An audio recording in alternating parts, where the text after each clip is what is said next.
All right, we started off in our last class period dealing with the whole issue of counseling those who are abused. And we had just gotten into some of the finer points of that, and we ended up having to conclude the class. Let me see if I can just do a quick review for a little bit and maybe catch you up, and then we'll jump right back into our notes like you see on the screen here.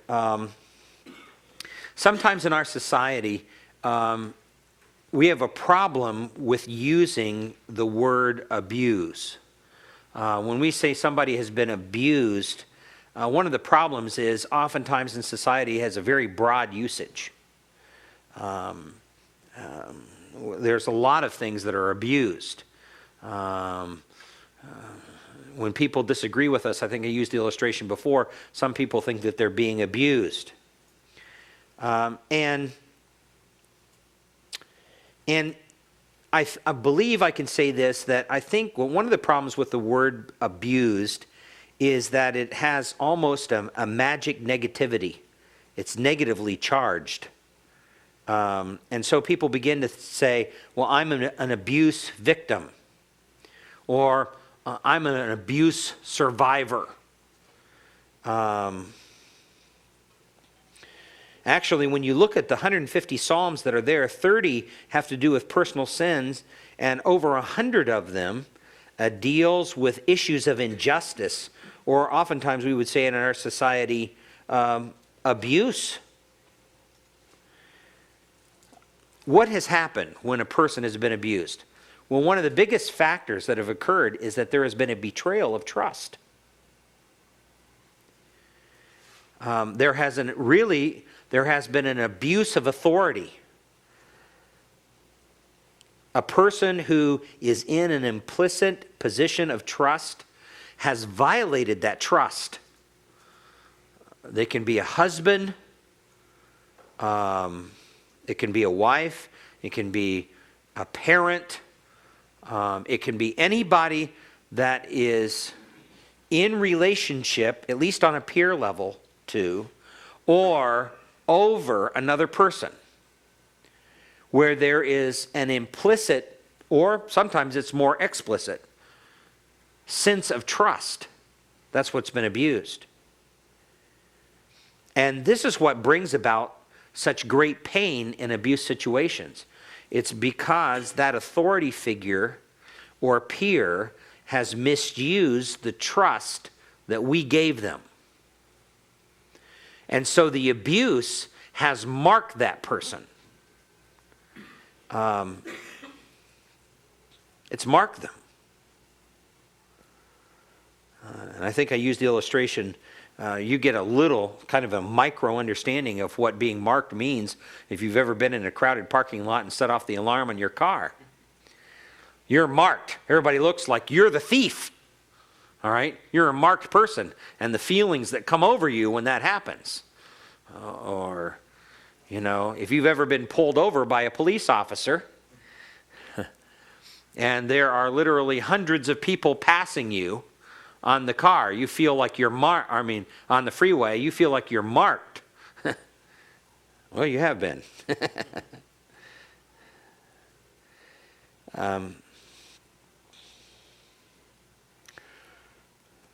Now, sometimes people who have been abused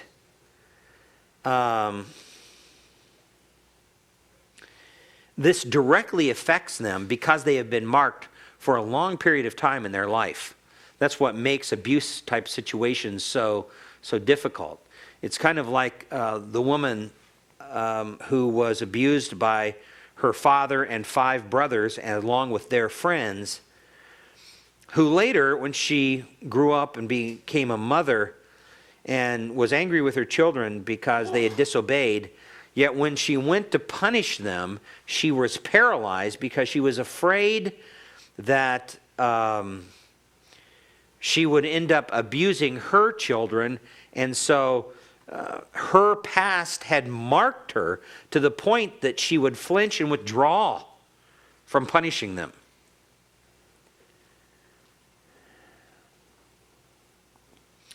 So And we've got to realize that oftentimes we want things to change in an abuse situation overnight. And I may have mentioned this too, I think, in our first class period. God really works at a pace that is not what we would choose. So our God works in centuries, in millennia,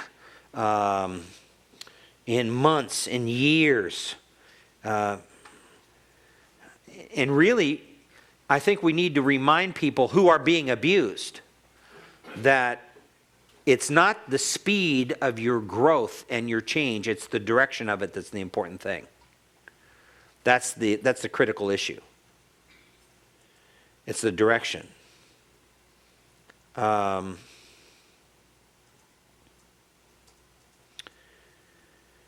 it's interesting to me on how in the world's technique to deal with abuse is, in a sense, to calm the person down, the person who's been abused.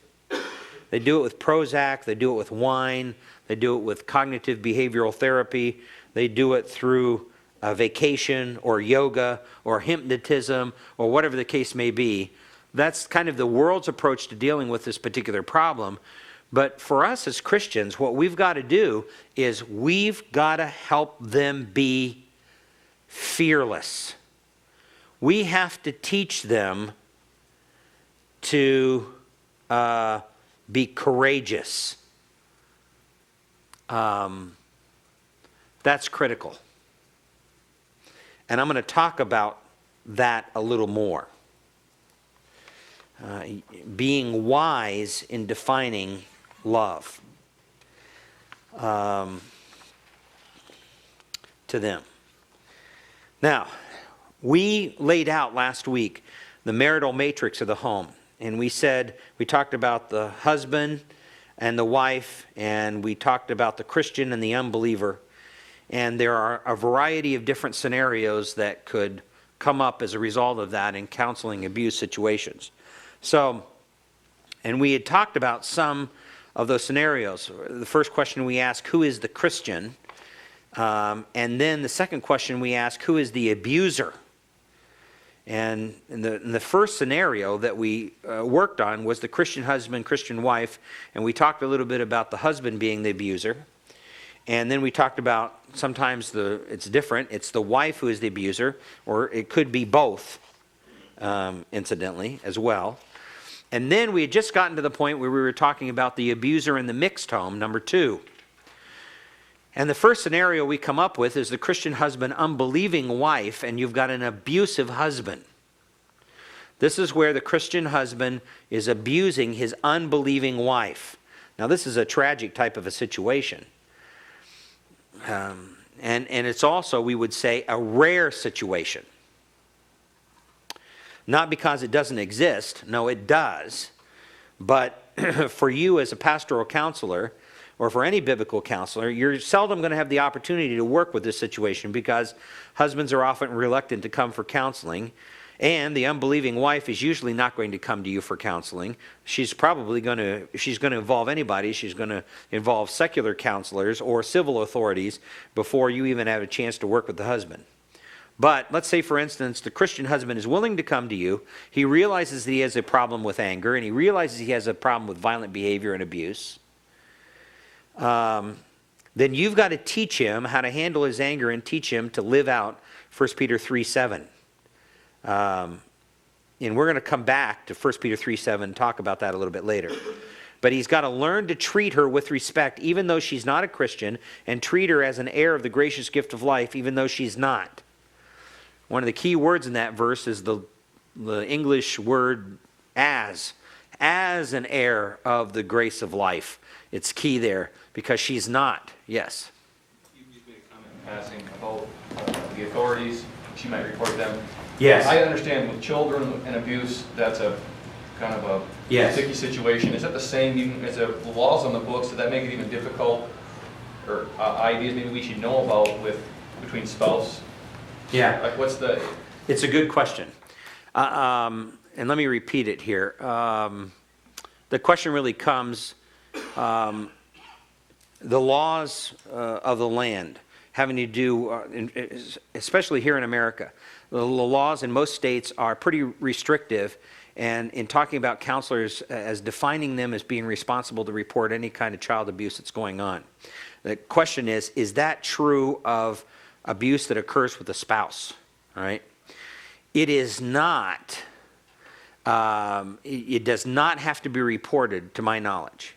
Now, I'm not familiar as much with laws in other countries, but in this particular case, it's my knowledge, unless, of course, you are aware that there is some imminent danger to someone, and you just generally have a civic responsibility to report that, so that it doesn't result in somebody's death.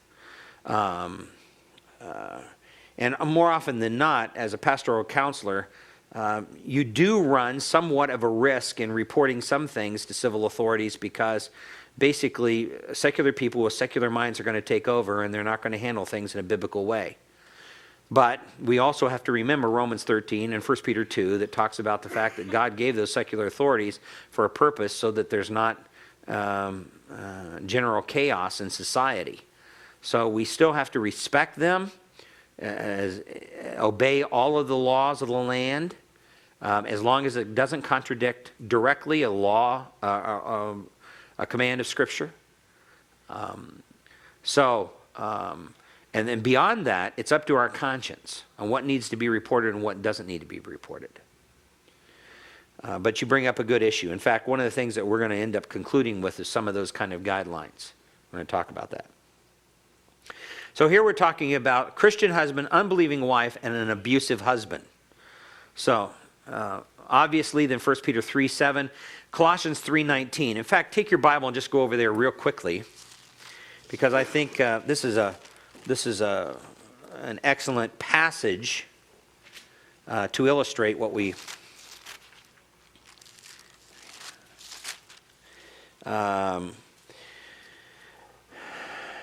there Paul says, "Husband, love your wives and do not be embittered against them." Now, the way that this is constructed in the original language, you don't quite see it as readily in the English, but in the original language, the implication is that if you're properly loving your wife in a self-giving way, it's going to be hard, if not impossible, to be bitter against them. All right? And that's where the lack is. In a sense, that's what the put on is for this kind of a husband. He needs to properly love his wife in a self-giving way in every aspect of his life. And that will guard his heart from becoming bitter. And some of that bitterness is the source of his anger and violent behavior.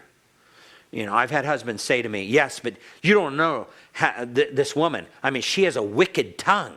She can slice you and dice you with her tongue. And I've lived with this for years, and you don't understand how provocative that is, da-da-da-da-da-da-da." And maybe that's true. Generally, you can probably say women are usually better with their tongues than men are. Men, in dealing with situations, rather than using their tongues, start using their fists, all right, in general situations. But that's true, but if he is practicing, according to Colossians 3:19, self-sacrificial love in her direction, as defined by John 13, where Jesus washes the disciples' feet, even the feet of Judas, who was to betray him, and this is one of the things that I emphasize. In other words, he treated Judas with the same amount of care as he did the rest of the disciples, so much so that there in John 13, he says, "One of you is going to betray me," and the disciples look at each other as if they don't have a clue as to who it is, because Jesus treated them all equally. All right? So he treated the one who was going to betray him with the same amount of care as he treated the ones who were going to give their life for him. Same amount of care. So if you're practicing the selfless love that Christ talks about, there in John 13:35, "New commandment I give unto you, that you love one another, even as I have loved you, you love one another." It's not a new commandment to love one another, because that's in the Old Testament. But Jesus brought newness to the new commandment in the sense that, as I have loved you, you're not just going to love your friends, you're going to love those who are your enemies. In this particular case, it was Judas. And by the way, he made that statement right after Judas left. So if you can get a husband practicing that kind of self-sacrificial love towards his wife, his heart will not be embittered against her. And so it's not going to provoke the wrath and the anger that would be there. And then, of course, then you can see the last principle here on the screen. Then if he is unwilling to change, then formal church discipline becomes the key for him. Because obviously if he's a part of your church, he's a serious Christian. If he's a serious Christian, he's going to be a part of your church. Then it's church discipline that brings teeth to counseling. And you can really turn up the pressure through church discipline. All right, the next scenario then is a scenario of the Christian husband unbelieving wife, and the wife is the one who is the abusive one. Now, I've had cases like this before. You've got a Christian husband, unbelieving wife, husbands whose wives are not believers, and these wives are very violent. There's been times where these husbands were fearful for their lives. In one case that I had, the wife didn't become violent until her husband trusted Christ as his Lord and Savior. They had a great relationship. In fact, that's her statement. They had a great relationship until you got involved with this Jesus stuff. All right, as soon as you got involved in this Jesus stuff, it just ruined everything. And if actually he was treating her better now that he was a Christian than when he was an unbeliever, but it was the very fact that he loved Christ, she didn't, that she interpreted that changed the dynamic of the relationship. She realizes she has a different husband in her life and that she has no desire to follow Christ, so it makes her extremely angry that he's become a quote-unquote Jesus freak, is what she would say quite frequently. I remember one particular case. In fact, I am still good friends with this man. I counseled him for several weeks. He had an unbelieving wife, and his wife is still an unbeliever today. But she was a social worker, practicing a lot of pagan psychology. In fact, she ran these therapy sessions with groups of women who were unhappy in their marriages. And you can only guess what happens in those therapy sessions. I mean, these therapy sessions become bash your husband sessions. All right? So the hours go by and they're just throwing these angry, hateful things out. And then when they get done, it's almost like it's a cathartic experience. Then they kind of, oh, we all feel so much better and we go home. Well, you can imagine leading groups like that week after week, month after month, year after year, and what kind of toll that's going to have on your thinking. Well, it did on hers. And increasingly, she became more and more hostile to her husband. One day, or one night, he was sound asleep in bed. He told me he woke up and she was on top of him, pounding him with her fists. And he had a bloody nose from it. And he looked up to her and he says, "What are you doing?" And she looked at him and she pointed her finger right in his nose. She says, "Someday you're going to wake up with a butcher knife in the middle of your chest." And I'm going to change his name because this is still an ongoing scenario. But I said to him, "Tom, what are you going to do? Do you still want to live with this woman, even though she could possibly become so angry that she murders you?" And you know what his response to me was? He says, "Oh." And back then, I was still pastoring. He called me Pastor John. He says, "Pastor John," he says, "even if it costs me my life, I want to try to lead her to Christ."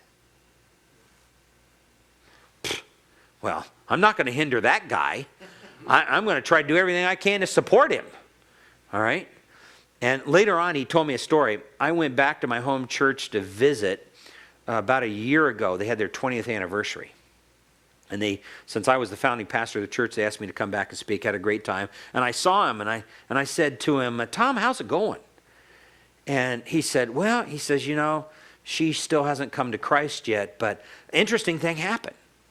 And I said, well, what's that? She says, well, her father was dying. And she came to me and she said, I want you to go to the hospital and I want you to share the gospel with my father. And he was just amazed by this. And he said, oh, sure. He says, why don't you come with me?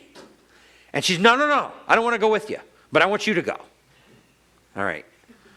So he went to the hospital and shared the gospel with her father. And he just beamed.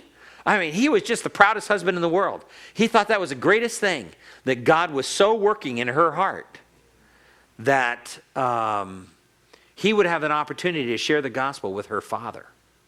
That was just remarkable. So, do these cases occur? Yeah, they do. They occur. This violent, unbelieving wives really are on the increase. The more you see feminism become a part of the culture, you're going to see more and more of this. It's made some women very, very angry, unhappy. And often these women have had some type of therapeutic input through books or counseling or assertiveness training groups where they're trained to assert themselves and demand their rights, make sure their rights are up there. Yes? So what, if you were to have a situation, say with we'll use an example, a believing wife and an unbelieving husband, and the unbelieving husband is abusing her, at what point, and what do we use scripturally to make allowances for her safety? Okay. You're getting way ahead of me. Sorry. Okay? It's a good question, but I knew that was going to come. All right, and the essential question is, if you have an unbelieving husband and a believing wife, what provision scripturally do we make for her safety? Just hang in there. We will hopefully sufficiently try to answer that for you. All right, so their husband's faith only serves to magnify their anger, we would say. Counseling the husband should focus on 1 Peter 3:7. Matthew 5:43 through 48, which deals with loving your enemies. You have heard that it was said, love your friends and hate your enemies, but I say unto you, Jesus said, love your enemies and pray for those who persecute you, and that way you will be acting as true sons of your Father in heaven. Luke 6, very similar admonition. And Romans 12, overcoming evil with goodness. Overcoming evil with goodness. Training him how to do that, where she, oftentimes in a situation like this, what an unbelieving wife will do is she'll find every way she can to torment him. And he's got to make sure that he's living as uprightly and righteously and as caringly as he can with her. There's no wiggle room for mistakes here. In a normal marriage, there's enough love to go around where there's wiggle room for mistakes. There's no wiggle room for mistakes. He's got to live on top of things all the time. Otherwise, she'll use it against him. Yes? Along those lines, then, would now be a time where you might be able to comment on the 1 Corinthians 7:14, with the unbelieving husband being sanctified through his wife and the unbelieving wife being sanctified Yeah. through a believing husband? Well, in that particular case, sanctified in the sense that some of the New Testament Christians, it's my understanding of the context of 1 Corinthians 7, some of those New Testament Christians were seeking to get out of their marriages because of, well, let's go over there real quickly. I don't want to get sidetracked too much, but 1 Corinthians 7:14 is the question that came up. You'll notice the context of the whole thing is verse 26. He says, I think then that it is good in view of the present distress, that it is good for a man to remain as he is. This is where many believe these are the early days of the Herodian persecution. A lot of distress is coming on, very similar to the context of 1 Peter. And with that in mind, there are some believers who are saying, listen, my husband or wife are not Christians, so that means that I don't have to live with them. They're unholy people. No, they need to continue to live with them, and that's the idea behind being sanctified. Verse 14 says, for the unbelieving husband is sanctified through his wife, and the unbelieving wife is sanctified through her believing husband. Now, sanctified can mean made holy, but I think the idea is, the idea of sanctification has to do with not holiness in a sin sense, as much as it is this particular person is pure. It's pure and honorable to live with this person, okay? For otherwise your children are unclean, he says, but now they are holy. In other words, the idea is that you continue to live with the unbelieving spouse. That's what you do. That's the way with this Christian husband and the unbelieving wife as well. Now, at the core of this is a lot of anger and bitterness. We'll talk about that real soon, about anger, here in our course. So as a result of that, she becomes very demanding. She becomes hateful she vindictive in what she does. And by the way, in this, she can sexually tease her husband a lot. This is a very common thing. Obviously, he's attracted to her. She knows it. So she'll wear provocative things and sexually tease him and then refuse to fulfill him. And that becomes a vindictive process with her. Or violent. She becomes very, very violent. Or very verbal, caustic, with her words and her patterns of words.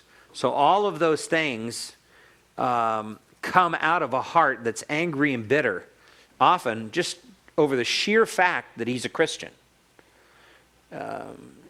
She realizes that has brought a division in their marriage. Their lives now are headed in two different directions. She serves herself, and in reality Satan. He serves the Lord and others. This is the Christian husband, unbelieving wife. All right. Then there is the unbelieving husband and the Christian wife, and you've got an abusive husband. Now this is a far more common scenario. An angry, unbelieving, oftentimes drunk husband is taking out his frustrations on his Christian wife and sometimes even the children. The very fact that she is a Christian, as in the other scenario, is enough to ignite his fuse against her. This is a very common counseling scenario for you to encounter. And oftentimes you'll find yourself dealing with this over and over again. Again, the very fact that she is a believer is often sufficient to incite his anger. At this particular point, this woman needs to know the protection of God, the church, as well as civil authorities. There's 3 safety nets that are here that are really critical. And she especially needs internal fortification that teaches God's protection, faithfulness, and peace. And what I'm going to do, we're going to discuss in a little bit how to help this woman in much more detail. But for now, like the Christian husband in the previous scenario, this woman is at war, and you've got spiritual warfare. I'm not talking about physical. She's at war spiritually, and you've got to teach her to be a good soldier for Christ's sake in this particular war. That's important. You've got to teach her to be a good soldier. This is the kind of thing that will break your heart, because oftentimes her husband is bigger, stronger. There's a greater threat on her life. It's not as if women won't take men's lives. They certainly do, and they certainly have in the past, and they will. But in this particular case, if he's a very volatile person, and he becomes real physical, he may actually do things that he doesn't really intend to do. It may deform her or take her life. So it's a pretty serious situation. I counseled a woman back several years ago. It must have been, about 17 years ago, around 1990. She was a Christian woman married to a Muslim Lebanese man. who he had returned to Lebanon and wanted her to join him. And at that particular time, it was my understanding that a husband had absolute right and authority over her life, including taking her life if he so willed. He had to provide some kind of justification, but essentially he could end her life if he believed that she was not the right kind of wife. That's a tough scenario to counsel.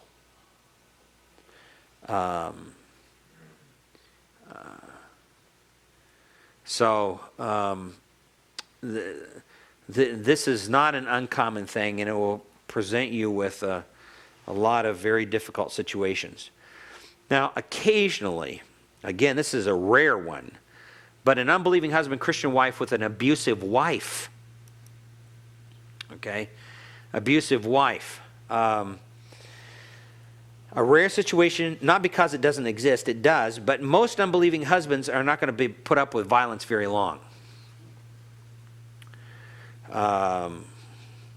Either they're going to return the violence themselves, they're going to get real physical with her.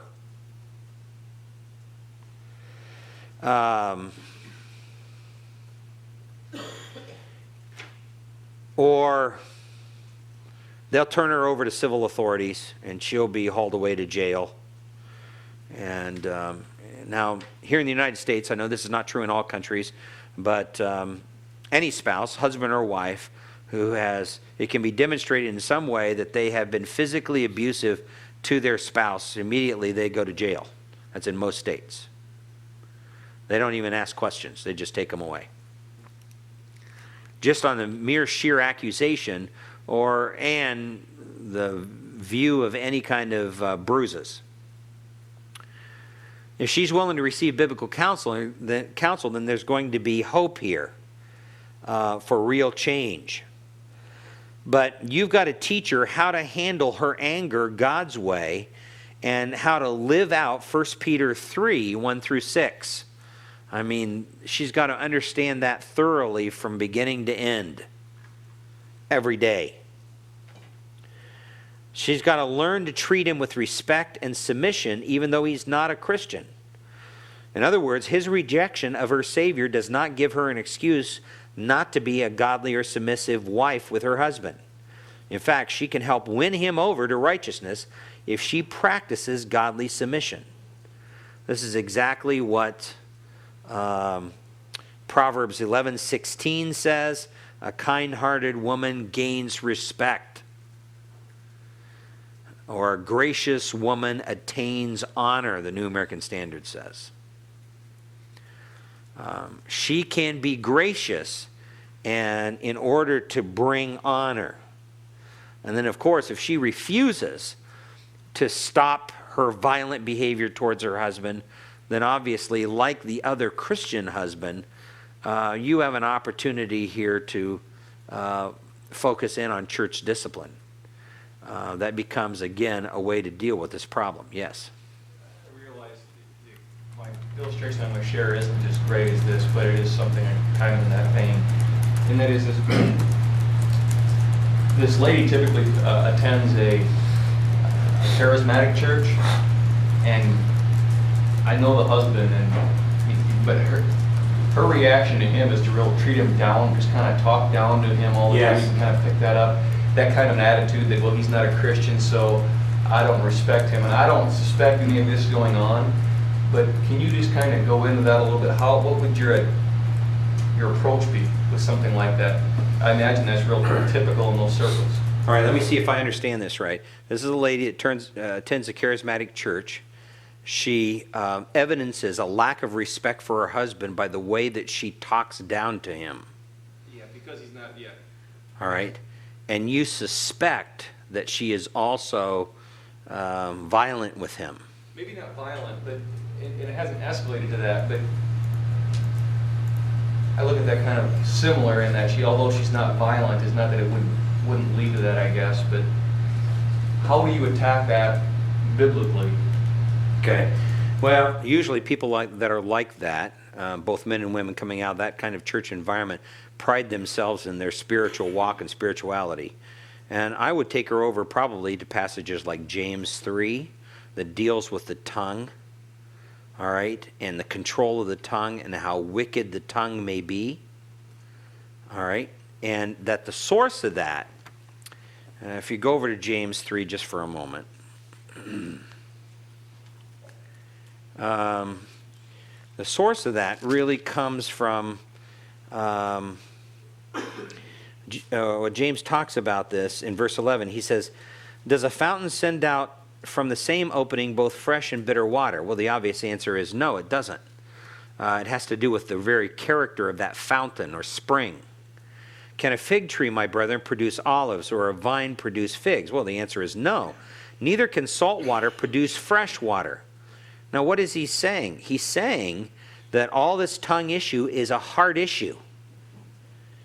And people who use their tongue this way are revealing a wicked heart.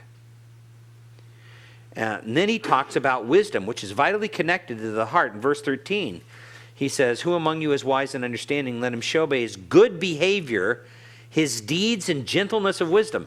That's how he shows it. And in her case, her good behavior would be how she refers to her husband and respects the God-appointed authority in her life.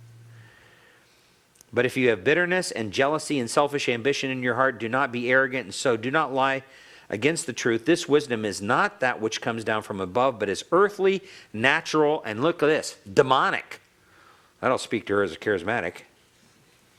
For where jealousy and selfish ambition exist, there is disorder in every evil thing. But the wisdom that is from above is first pure. This is all within context of the tongue and use of the tongue. Peaceable, gentle, reasonable, full of mercy, good fruits, unwavering, without hypocrisy. And the seed whose fruit is righteousness is sown in peace by those who make peace.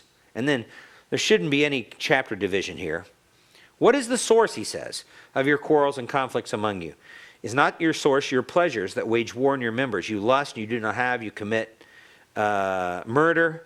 I don't think he really is saying that they're going around murdering each other, but in the sense that Jesus used it there in the Sermon on the Mount, they hated, and a heart of a hater and a heart of a murderer is the same thing. They're committing murder in their heart, because that's the whole focus here is the heart. And you are envious and cannot obtain, so you fight and you quarrel, you do not have because you do not ask. You don't ask God because you ask with wrong motives. Now, so the issue here is that her heart needs to radically change. I would really challenge her. So by starting early in James 3, dealing with her tongue and the wickedness of it, and then gradually working down into her heart and showing her what's really causing all of the fights and quarrels and her anger and her outbursts has to do with what James calls earthly, natural, demonic, evil things that are part of her heart. That's going to be key. All right. If she's a genuine Christian, she's not demon-possessed, but she's acting demonic when she's that way. So hopefully something like that would help to wake her up. Okay. Next scenario then has to do with the abuser and the unbelieving home. You have the unbelieving husband and unbelieving wife. All right. And sometimes you're called upon to seek some kind of resolution or address this in a home like this, where you have an abusive husband. This is the most common abuse situation. That is, a husband in a secular home abusing his wife. That's the most common thing out there. That probably is 95%, well, maybe that's a stretch. 90% of all the abuse that goes on out there, that's it right there. That's the most common thing. But counseling is futile here. Evangelism is important. Again, all counseling is pre-counseling until that person comes to Christ. Now, that doesn't mean that I won't spend a few sessions with people to help to show them that the Bible has some answers to their problems. But ultimately, I will remind them that at best, all they can do is change their behavior. They can't change their heart. Only God can do that.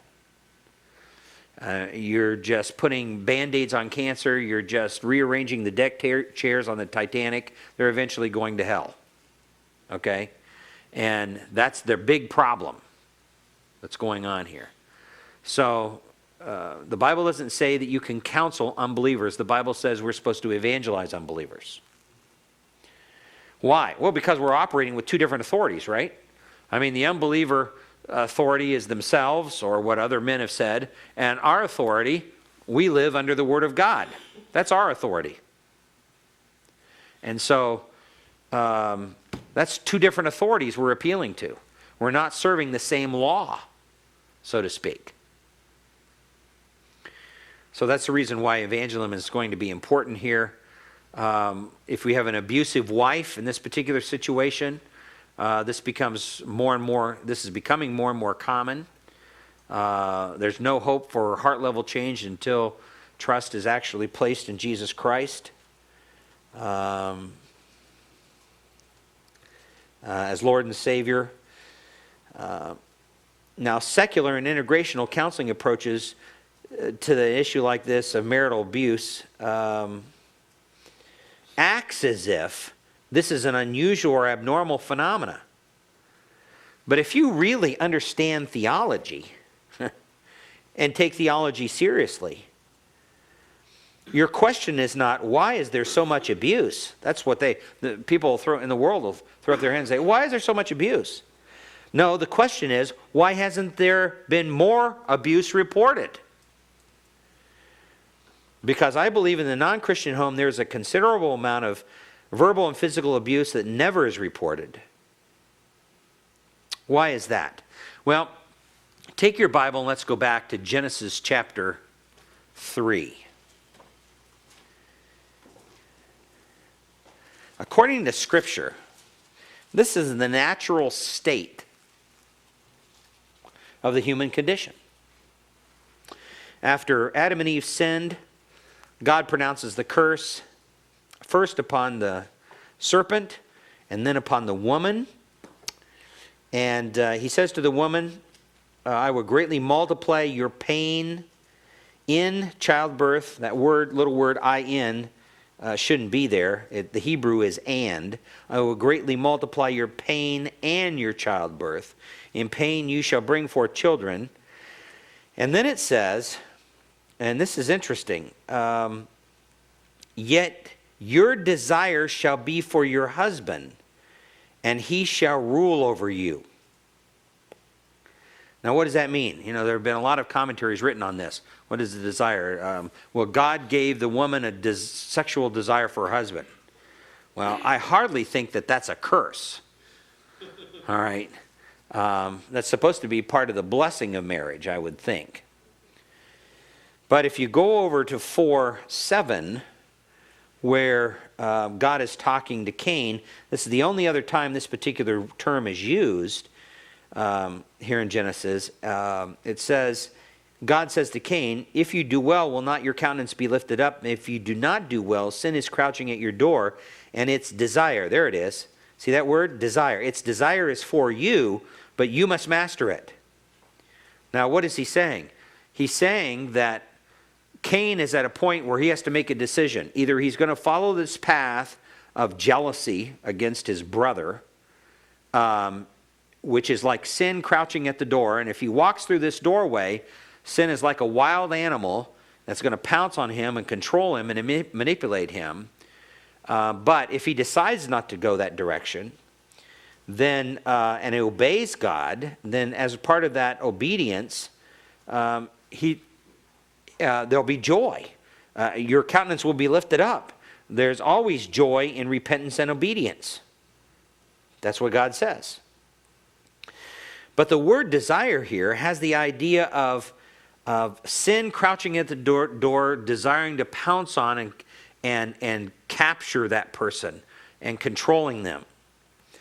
Now, if that's the same idea, which I tend to think that it is, it makes a lot of sense to me back in chapter 3 and verse 16, where it says, your desire shall be for your husband. Eve's desire as a part of the curse was to control and manipulate her husband. Eve wants to control. And he shall rule over you. Hebrew word there is molach, which has to do with, it can mean to act like a despot. All right? So her desire will be to control him. His desire will be to rule over her like a despot. And in every marriage, there is that desire. All right? Sometimes you've ever heard the statement,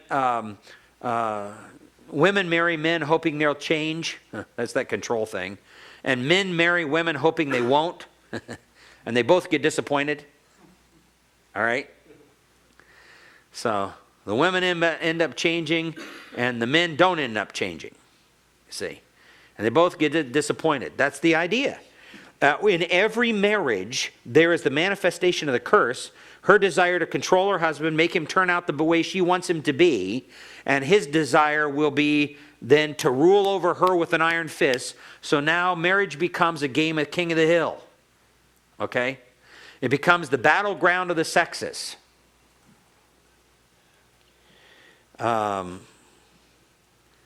That becomes, and so there's constant strife. So the question here is not, why is there so much abuse? Actually, from a theological standpoint, the real question is, why don't we hear about more of it? Because there's probably a lot more going on out there than we really know of in homes. My wife and I first moved here to California. Before we bought our home, we lived temporarily in a condo section of town. And in the summertime when our windows were wide open, we could hear people, these condos are really crunched together and you can hear everybody, all the conversations they're having in their condos nearby. And we would sit there at the dinner table and sometimes we would just be shocked at the anger, the hate, the quarreling that went on in different relationships and condos all around us. I mean, we were stunned. And I think there's a lot more of that happens out there in the world than ever comes to the level of ever being reported. It's just wicked stuff. That's a picture of the unbelieving home. And to some degree, even every Christian home will manifest that curse. It's just that, isn't it great that Jesus Christ comes along and takes the sting of that curse away? And now gives him a willingness to be a servant leader in his home, and her a willingness to humbly submit herself to his leadership in the home when the sting of that curse now is taken away. Wow. But it's not as if the Christian home doesn't manifest some of the strife, because the natural home under the curse is at odds with each other. That's the natural home. So, when it says there in 3:16, your desire, her desire then will be to control. She'll wish to manipulate, like sin's desire to control and run the life of Cain. The wife's desire would be the same for her husband, and he will rule, dominate, be a despot. The husband's desire would be to rule and dominate his wife like a tyrant, to keep her under his thumb. So marriage under the curse becomes a game of king of the mountain. And marriage without Christ is a struggle for control. That's what it is. And in a lot of secular and Christian counseling, Christian pop psychological counseling and Christian psychologists, they'll train a wife or a husband, mostly it's wives, assertiveness training. Well, when you add to what the Bible says about the strife between the husband and wife, you add assertiveness training to this. This is like adding gasoline to a smoldering fire. I mean, she goes back in there and starts demanding her rights through assertiveness training. Now, whoosh, this thing is now elevated to a brand new level. And I've seen that happen before. It's interesting how in the secular abuse literature, how often they talk about the control factor. An abused woman, they tell us, must regain control of her life, control of her home, control of her children, control over her finances. That's what she's got to gain control over. Yes? Yeah, we have I'm a junior high pastor at our church, and I have a lady, and she had a first marriage where she was dominated upon I guess, in an unbiblical way. He wasn't a believer or anything. Yeah. Just really felt that, and then ended up, I think he left, and she remarried, and she remarried an unbeliever. It's questionable about her. She professes belief, but it's questionable to me. And so now she knows that she needs to submit to him and desires to do that, but also has made this kind of promise with herself that she would never let that happen to her again, what happened to her the first time. And so, man, she just struggles, and she is a domineering woman, and to her husband and to her son, and it's very condescending, and she's going to keep him in his place.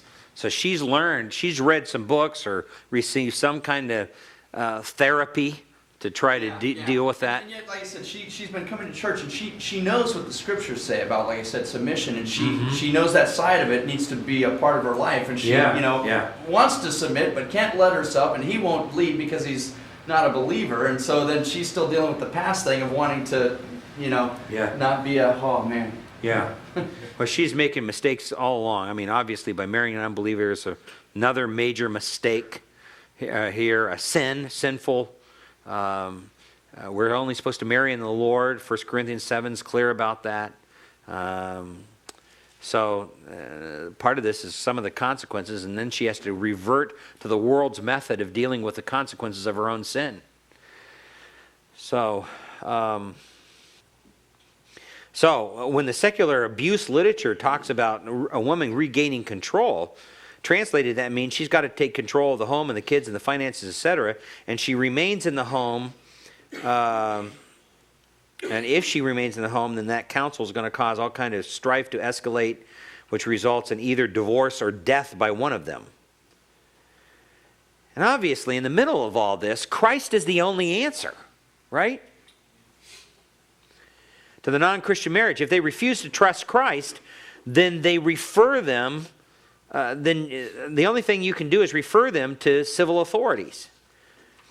Just as Galatians 6:10 says, therefore, as we have opportunity, let us do good to all people, especially to those who are the family of believers. So, there's all the different scenarios. Now, let's get into more practical counseling issues, where we're dealing with the whole issue of the distress. And the first thing we have to ask the question is, what are the psychologists and integrationists saying is the goal? And we'll deal with that after about a 10-minute break here, okay? As we start this particular section on distress and the goal, of counseling people who are in abusive situations or who are abusers. It's interesting the way the world deals with this. There was a study that came out not long ago, reported by the Associated Press out of Washington, D.C., and it said that some men who are abused as children become violent criminals as adults, while others do not. A new study suggests the difference between the two groups may be a gene that makes a chemical in the brain. The study, which followed the lives of 442 males in New Zealand for 26 years, found these men who had a combination of abuse and flawed brain chemical gene were far more likely to commit criminal and antisocial actions as adults than others in the group. Experts say the findings appearing this week in the Journal of Science could lead to some ways of helping abused children become responsible, non-abusing adults. The men in the study group were tested for activity of a gene called monoamine oxidase A, or MAOA, that produces an enzyme that controls chemicals in the brain which transmit signals between neurons. Among those studies, 279 were found to have normally active MAOA genes, while 163 showed a low level of action from the gene. So the study found that 64% of the men were not abused in childhood, while the balance experienced either severe or probable maltreatment, defined as a rejection by the mother, frequent changes in the primary caregivers, and physical or sexual abuse. At the conclusion of the researchers found that the abused children with low MAOA gene activity, which were 12% of this study, accounted for 44% of the violent crime convictions among all those in the group, said Terry Moffat, a University of Wisconsin-Madison psychologist and co-author of the study. As adults, 85% of the severely maltreated children who also had the gene for low MAOA activity developed antisocial outcomes, such as violent criminal behavior, Moffat said in a statement. So the abused children with normal MAOA genes were no more likely to be antisocial than those who were not abused, the study found. Then he goes on and says, the findings provide evidence that genotypes, genetic characteristics, can moderate children's sensitivity to environmental insults, such as abuse. Moffat said in an email, these findings may partly explain why not all victims of maltreatment grow up to victimize others.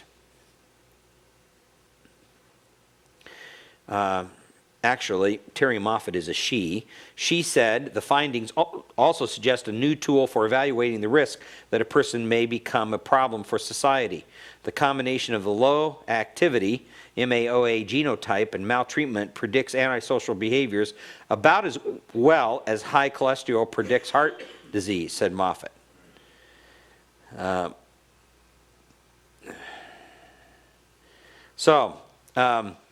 This is the way the world is addressing it. So they're going to want to increasingly define the reasons why abuse is occurring, not from obviously a spiritual or given any kind of a theological significance at all, but it has to do with biochemical makeup.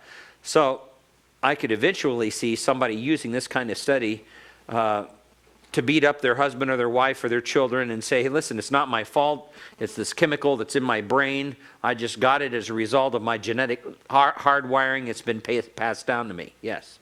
Well, two things. First of all, that study is obviously flawed. They did it from New Zealand, right, Andy? Yeah. It's flawed because it's people of New Zealand? Is that the idea?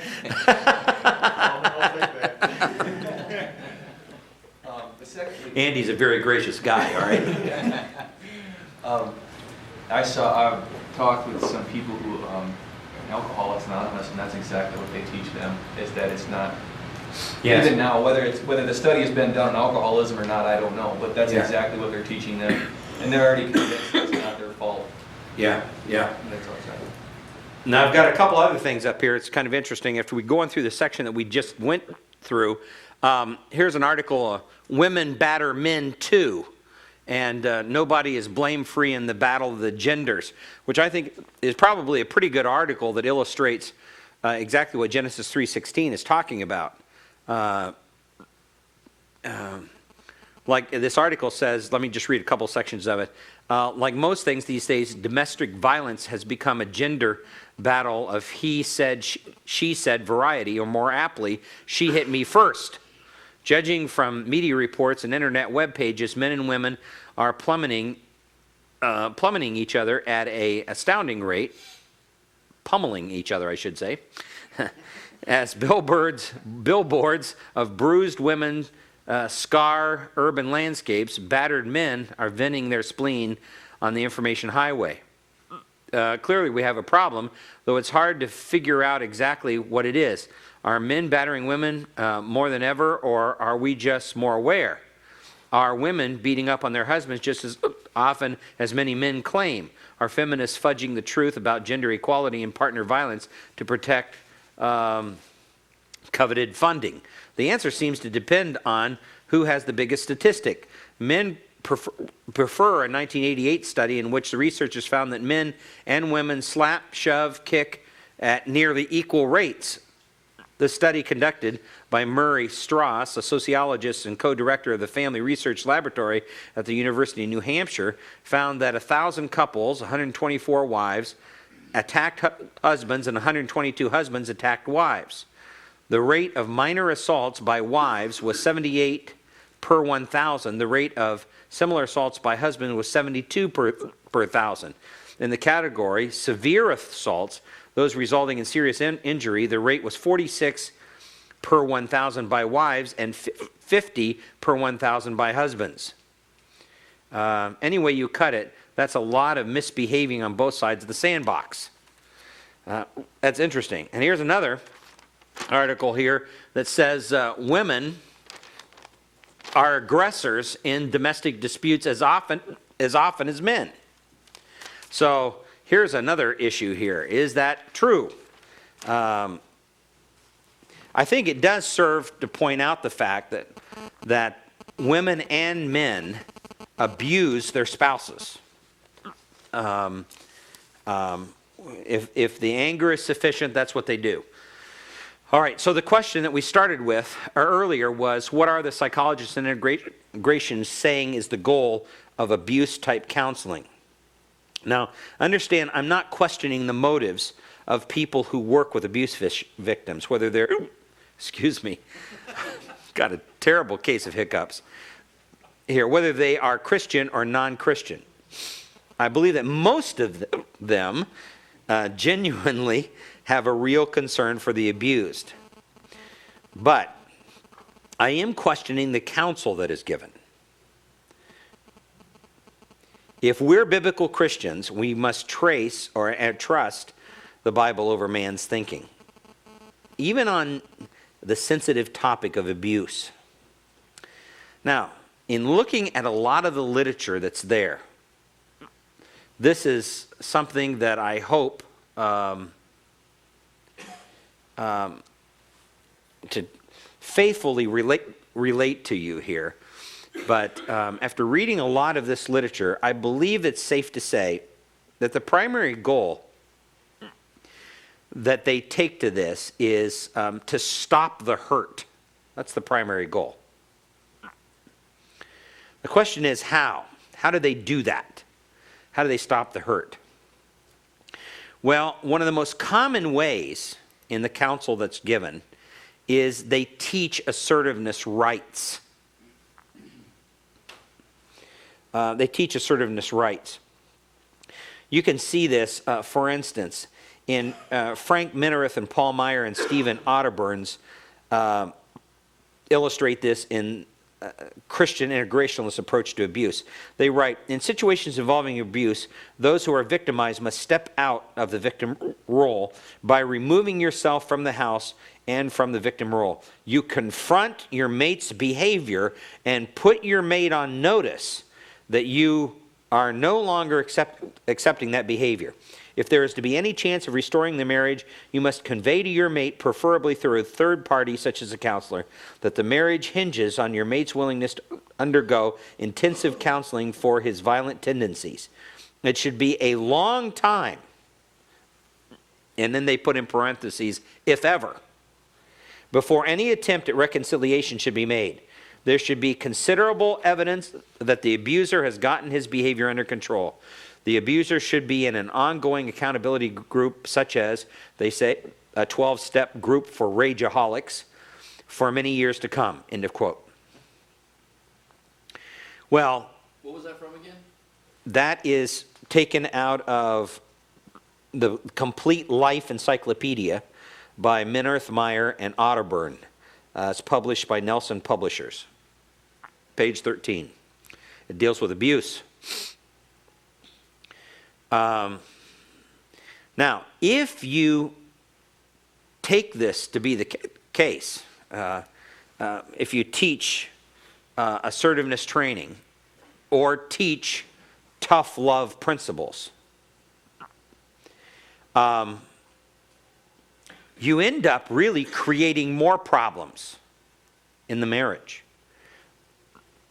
An assertive person becomes offensive. An assertive person becomes demanding, which in turn brings out the worst in other people. And the assertiveness is basically built upon the critical idea that you've got to look out for self at all costs. That's the critical idea. Now you think about that theologically. I have to look out for myself at all costs.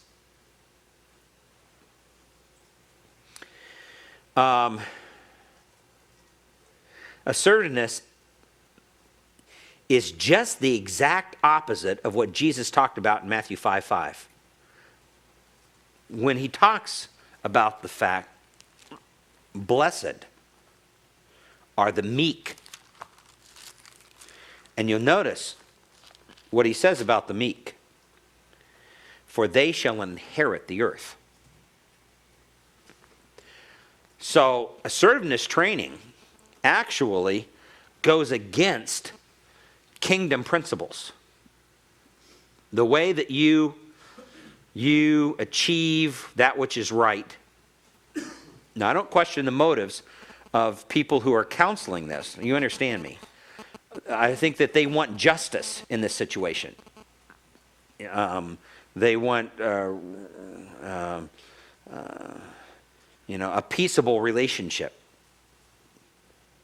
But how they're going about it, I believe, ultimately is counterproductive to relationships. It doesn't end in reconciliation, but it does end in wrecks. And Jesus says, the meek will inherit the earth, not the violent or the assertive. Well, the second way is that they teach principles of tough love. And this approach basically says, if you really love your husband, you'll draw boundaries around yourself, you'll make threats, and then you'll follow through with retaliation if those boundaries are breached. You'll make sure your rights are protected at all costs. That's exactly what tough love says.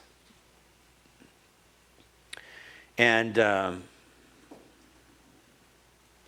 think it was Cloud and Townsend that published those series of books on boundaries, which is basically what this is all about.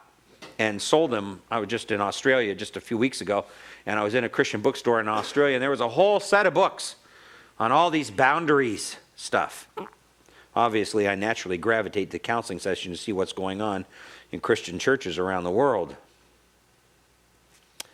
When you think about this in relationship to how the Bible describes tough love, it is the exact opposite of what Christ modeled. And we're going to see this in 1 Peter 2 in a little bit. Counselors who teach women this type of returning threat for threat are throwing gasoline already on a smoldering fire. No wonder this approach ends in either divorce or death as well. Studies are now coming out to support what biblical counselors have said for years, that abusive men do not beat and rape women because they think poorly of themselves, or because they have been depressed for a long time, and they really look down upon themselves as a result of that. That's absolutely false.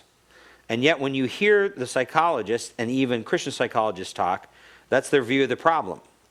Professors from Case Western Reserve University and the University of Virginia studied dozens of people with violent behavior towards others, and they said that violent behavior is associated with high self-esteem, not low self-esteem.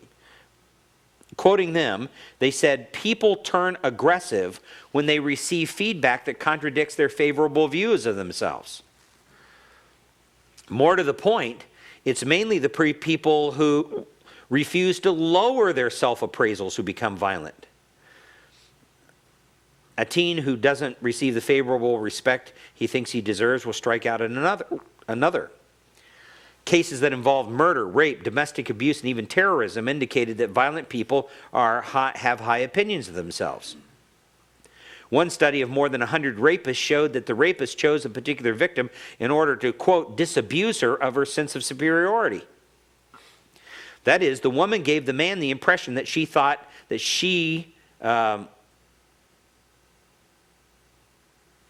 the woman gave the man the impression that she thought she was better than he was, and so he raped her as a way of proving her wrong. Good examples of this comes from Nazis in terms of white superiority.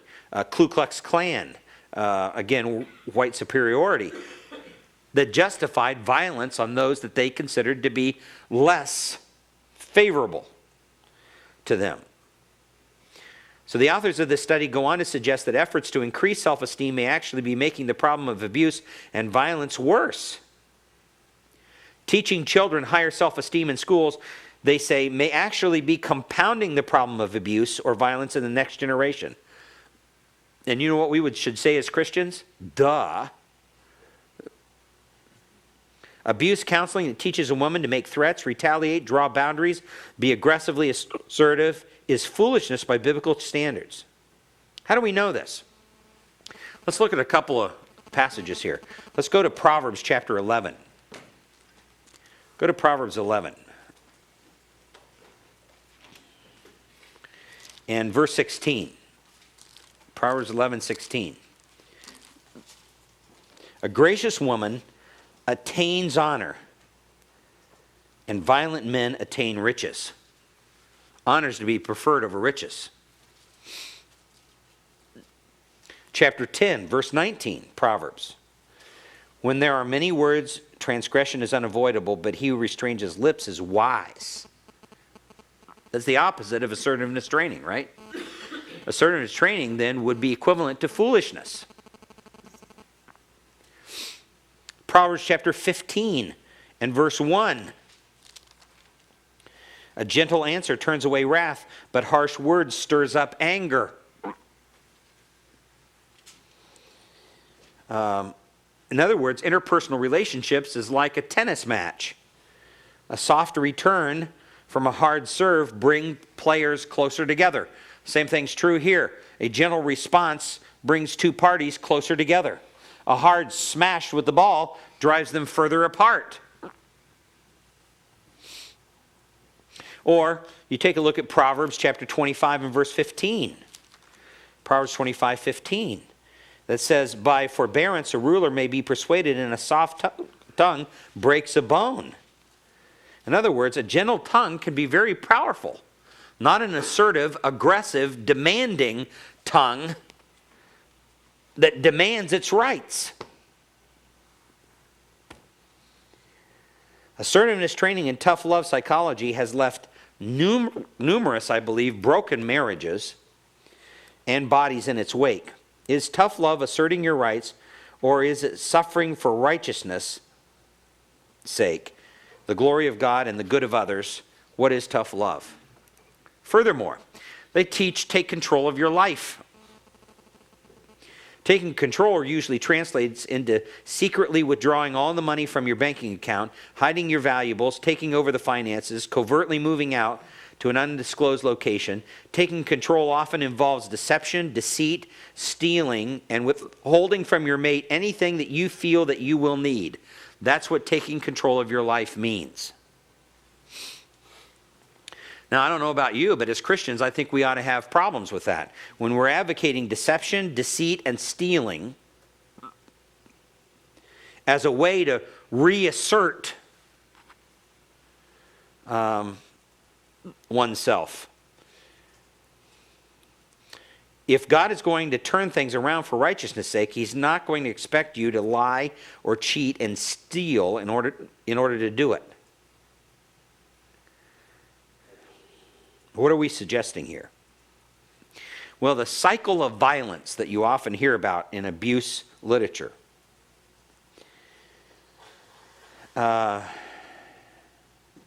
is actually enhanced or actually accelerated through assertiveness training, tough love, taking active control of your life. That's what it usually means. So that's what they attempt to do in terms of trying to stop the hurt. But that's not the only thing. Their goal also is to stop the harm. How? Well, by sometimes escaping to a shelter. Stop the emotional hurt, stop the physical harm.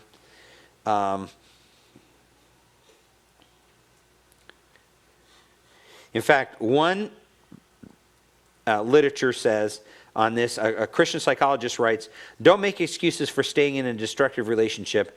I can't afford to leave. I'll never make it on my own. I have no place to go. A woman's shelter will take care of your short-term needs and the needs of your children and will put you in touch with services that will enable you to get on your feet and rebuild your life away from the harmful influence of an abusive mate. Now, there are problems with this approach. Let me suggest some of them. These abusive shelters really take control of those women's lives in an aggressive way.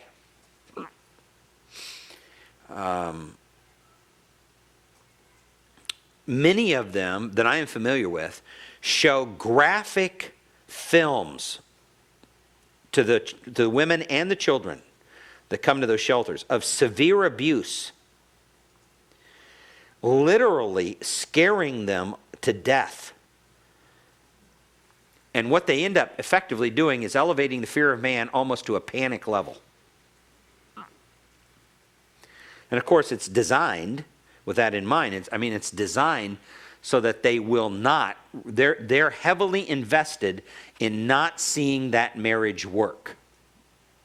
They're heavily invested in that.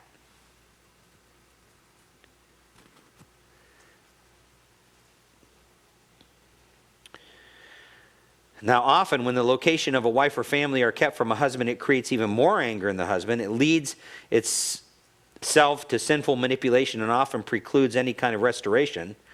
Furthermore, these shelters will not keep a woman indefinitely. They can't. So now they're forced to teach her to get a job, which involves leaving the children in a daycare center in order to support herself. Also, most of the counsel given in those shelters are extremely feminist and very anti-marriage, or at least have a very low view of the sanctity of marriage.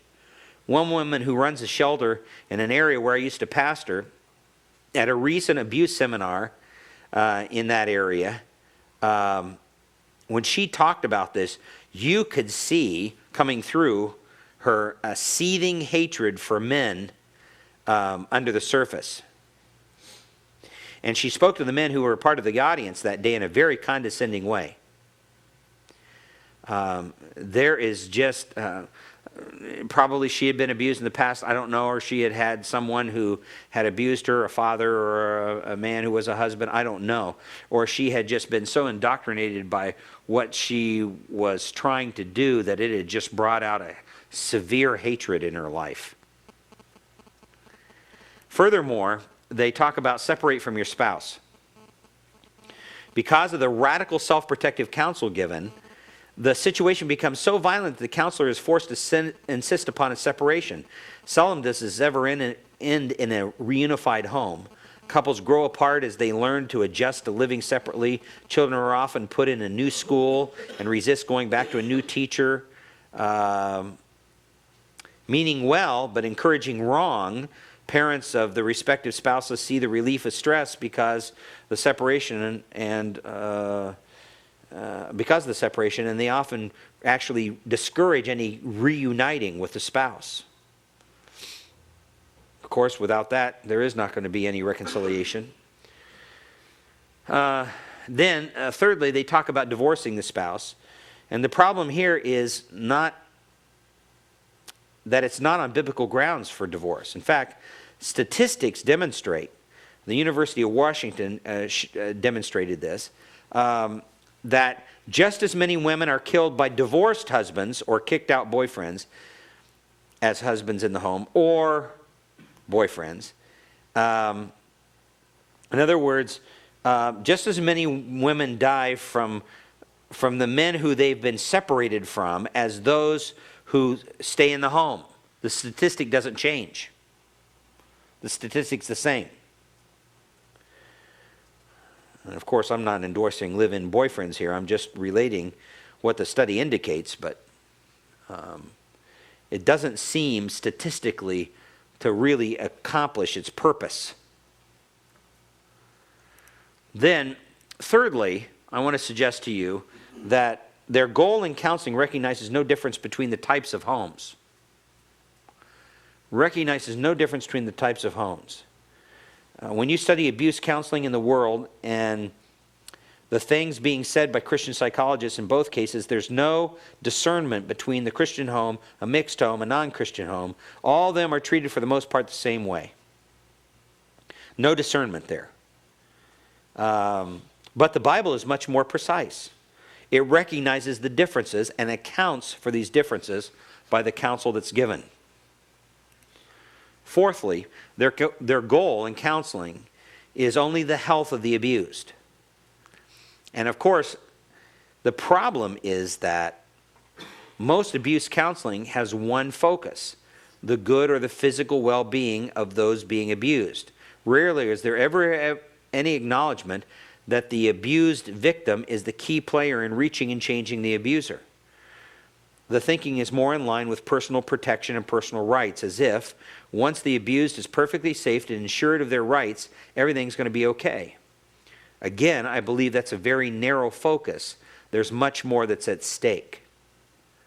This type of approach ignores God, it ignores righteousness, it ignores the real good of everyone involved, it ignores the fact that God can actually turn this situation around, even the things that seem hopeless.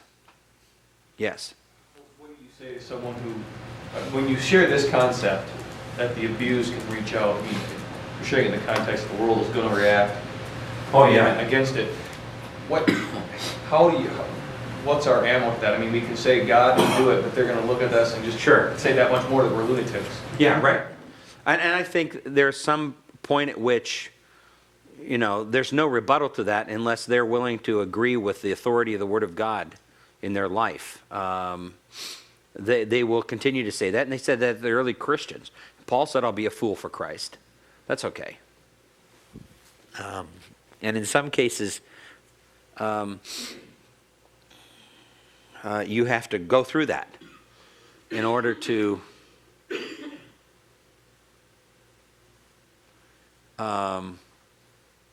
actually achieve that which is best for your counselees. All right, so what does the Bible say? What does the Bible say is the goal? Now we're getting down to this. You notice what some integrationists, I gave you illustrations from like Meyer and Otterburn, are saying, which I believe is rather the typical attitude. In fact, taken out of the same encyclopedia, Meyer makes a statement, some religious extremists teach that women are to be submissive to their husbands even to the point of allowing them to be abused. Now, I insert in here the little question. Notice that a religious extremist is one who allows himself or herself to be abused. All right? That's the way they define it, logically. A religious extremist is a person who allows themselves to be abused. That would make Jesus Christ a religious extremist. Okay? Because he allowed himself to be abused. He had all authority at his fingertips, right? If anybody that could have stopped the abuse, he did. He could have. So that makes Jesus Christ a religious extremist. That's dangerous advice. It's really unbiblical advice. They say, in Ephesians 5:22 we read, wives submit to your own husbands as to the Lord. This is them speaking. But we also read, husbands love your wives just as Christ also loved the church and gave himself for her. This instruction from the Lord was intended to teach mutual love and respect in normal husband and wife relationships. It's not a universal teaching intended to cover such extreme situations as a husband who repeatedly commits a felony against his wife. Well, it's true, if he's committing a felony, this throws it in a whole different dimension. But as we're going to see a little bit later in 1 Peter, 1 Peter is going to question this. And it's interesting, in all this abuse literature, they judiciously avoid 1 Peter. According to Meyer, anyone who counsels a wife that it's not wrong to remain with an abusive husband is a religious extremist. So, now I believe we would all define an extremist as having gone way beyond what the Bible teaches. So anyone who gives this type of counseling has gone way beyond what the Bible's teaching. So it's important for us to ask the question, what is it that the Bible really teaches? In fact, it's in Ephesians 5:22 and 25, it speaks directly to wives who